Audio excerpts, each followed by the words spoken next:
Olá pessoal, eu sou o professor Aguinaldo, trabalho Ciências e Biologia aqui no Colégio Dom Bosco Original Palmas. Hoje eu trago para vocês um assunto bastante interessante, que é especialização da membrana. Vamos voltar um pouquinho lá atrás para saber alguns conceitos importantes para que isso possa ficar melhor compreendido.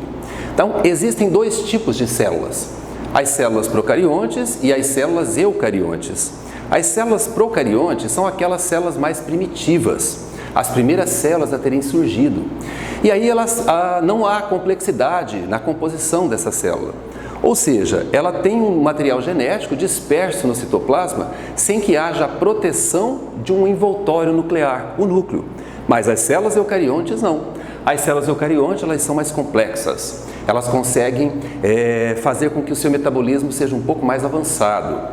Por isso, ela possui o seu material genético também no citoplasma, mas há uma membrana nuclear protegendo esse material genético. E tantas outras organelas que existem lá dentro, quando nas procariontes não existem. Então, portanto, elas são mais complexas.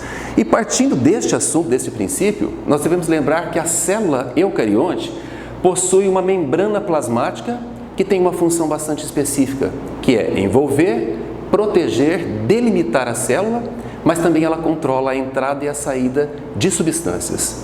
Mas não fica só nessa função. A membrana plasmática possui especializações da membrana. Ou seja, são estruturas que visam melhor aderência entre duas células adjacentes.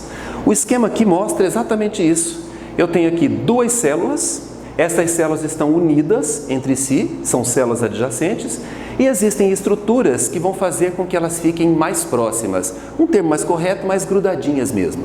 Então, olha lá. Primeira especialização de membrana. Nós temos as microvilosidades. Isso aqui é muito comum em células que revestem o intestino delgado.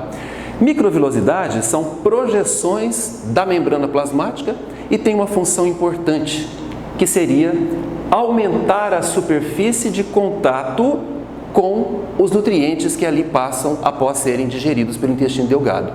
Então, essas projeções da membrana, elas vão exercer exatamente essa função. Todo o nutriente que por ali vai passando, no lúmen do intestino, vai ficando mais fácil a absorção a partir das microvilosidades para a corrente sanguínea.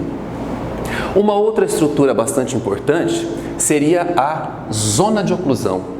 A zona de oclusão ela está presente entre duas células adjacentes. Então, nós temos aqui uma espécie de tampão. Qual é a função deste tampão proteico? Ele impede a entrada de substâncias indesejadas entre o espaço intercelular, ou seja, entre duas células. Para isso, nós vamos precisar de uma estrutura que prenda, que feche, que bloqueie, para que substâncias não muito desejáveis possam entrar por entre o meio intracelular ou entre duas células. Uma outra estrutura bastante importante seriam os desmossomos. Vejam, isto é uma placa proteica e ao lado existem os filamentos proteicos que funcionam como se fosse uma costura, prendendo, aderindo melhor duas células circundantes. Ou seja, são estruturas que amarram uma célula à outra. Isso é muito comum em células do tecido epitelial. Então imagine você a nossa pele.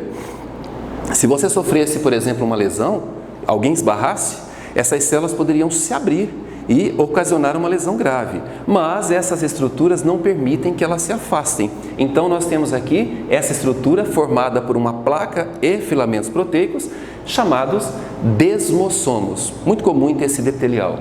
As junções comunicantes também é uma estrutura proteica, mas vejam, ela está comunicando, o próprio nome diz, junções comunicantes, ela comunica duas células.